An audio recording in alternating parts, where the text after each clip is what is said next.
세월호 침몰 사건, 이 초동 대응이 늦었다는 지적 계속 이어지고 있죠. 그 이유를 알아봅니다. 목포해양대 국제해사수송과학부의 박성현 교수 연결되어 있습니다. 박 교수님. 예, 안녕하십니까. 박성현입니다. 우리나라의 해경 특수구조단이 딱 한 군데밖에 없어요? 예, 그렇습니다. 제가 파악한 바로는 현재 우리나라 해양경찰, 지방해양경찰청이 남해 서해 공에 있습니다. 예.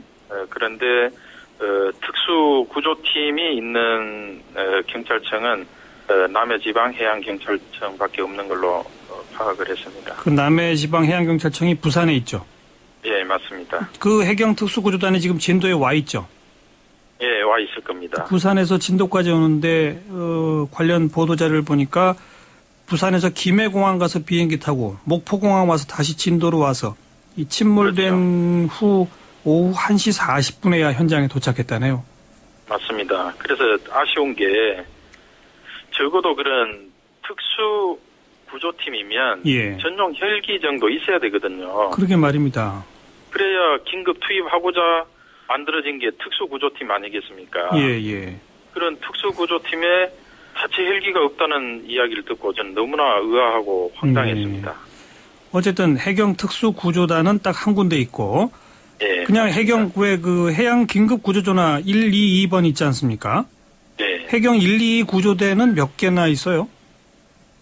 그 해경의 특수구조단은 하나밖에 없고요. 예. 이제 나머지 일반 구조하는 팀들은 이제 각 지방청마다 다 있습니다. 지방청이면은 몇 군데죠? 세 군데 지방청이 있고 그 다음에 이제 일반 해양 경찰서들이 있고 거기에는 이제 조그만 단위들의 구조팀들은 있는데 예.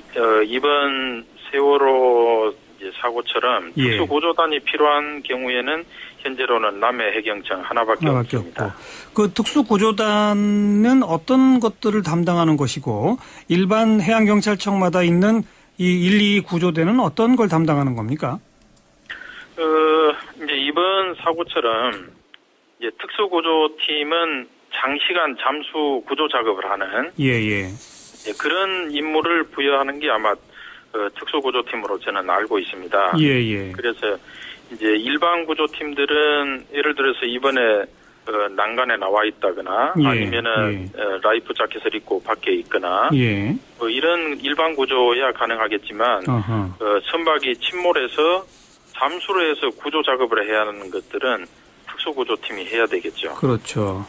그런 특수구조팀들이 우리 지방청에 없다는 것은 너무나 좀 제가 볼 때는 안타깝기도 하고 물론 그런 예산 문제, 인력 문제 뭐 여러 가지 문제들이 있겠습니다만은 이번 기회를 통해서 각 지방청에 최소한 그런 팀들은 배치가 되도록 하고 그다음에 자체 헬기까지는 보유할 수 있도록 해야 될 걸로 생각합니다. 각 지방해양경찰청마다 특수구조팀 정도는 두자. 만약 그게 아니면 그 해경 122 구조대에 특수구조를 담당할 수 있는 인원이라도 배치되어야 한다. 이 말씀이군요. 맞습니다. 예. 그리고 또 하나 이제 궁금한 게 그 사고 초기에 해경이 찍은 화면을 보니까 말이죠.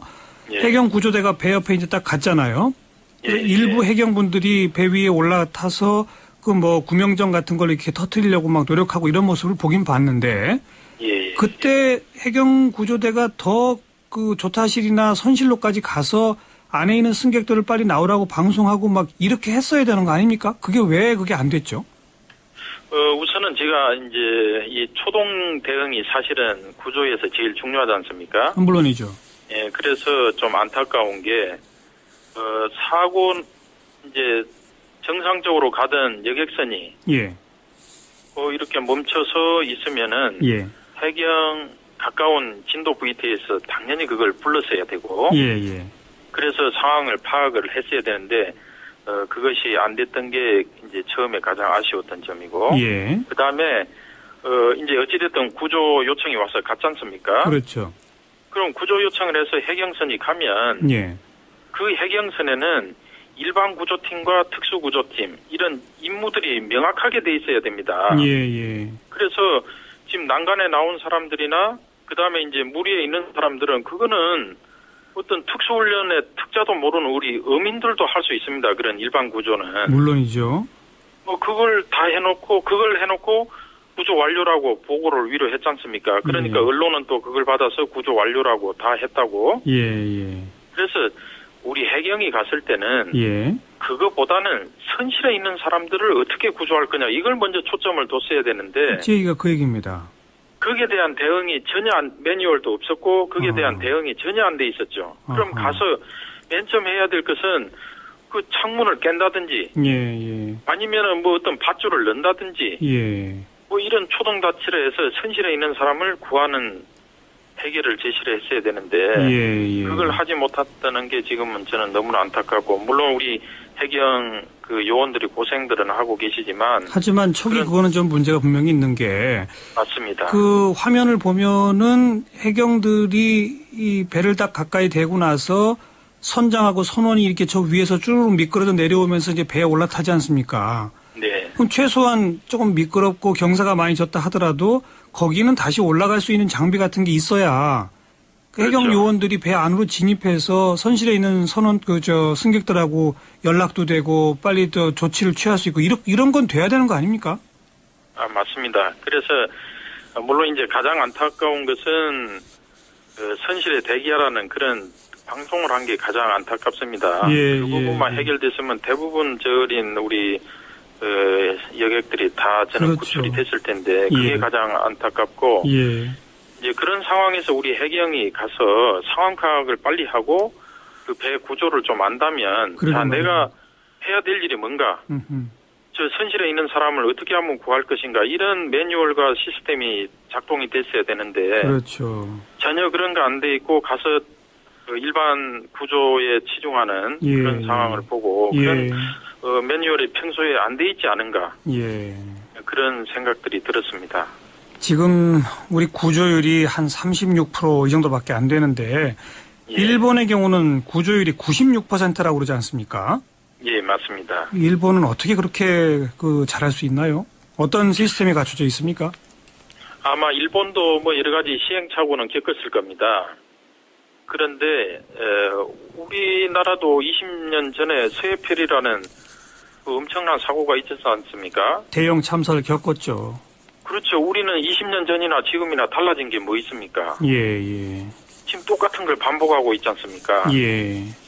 그러나 일본은 제가 알기로는 어떤 사고로 그렇게 시스템을 구축을 했는지 그건 제가 정확하게 파악은 못했습니다만은 일본은 그런 우리 해경에 있는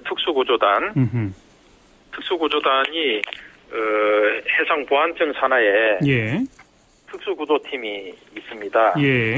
그래서 그 특수구조팀이 전국에 섹터를 9개로 나눠가지고 사고가 나면 바로 초동 조치가 가능하도록 이런 시스템을 갖추고 있기 때문에 결국은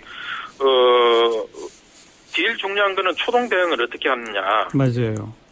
그 높은 전문성을 가진 사람들이 거기 가서 초동 대응을 어떻게 하느냐. 그게 우리 해남 구조의 가장 초안입니다. 초점이고. 맞아요.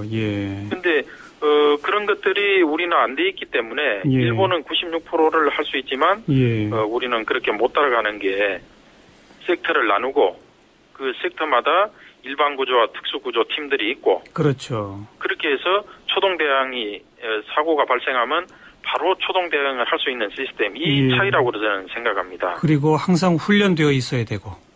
맞습니다. 그래서 우리나라는 지방해양경찰서든 지방해양경찰청이든 지금 남해에 있는 심해 특수팀 그다음에 해군도 3함대, 2함대, 1함대 있습니다만은 거기 SSU 팀들이 적어도 기동해서 초기에 진입될 수 있는 이런 시스템들이 우리나라는 섹터별로 나눠져서 알겠습니다. 그걸 해야 된다 이렇게 생각합니다. 참, 뭐 이제라도 고쳐나가야죠. 네, 말씀 잘 들었습니다. 예, 감사합니다. 목포해양대학의 박성현 교수였습니다.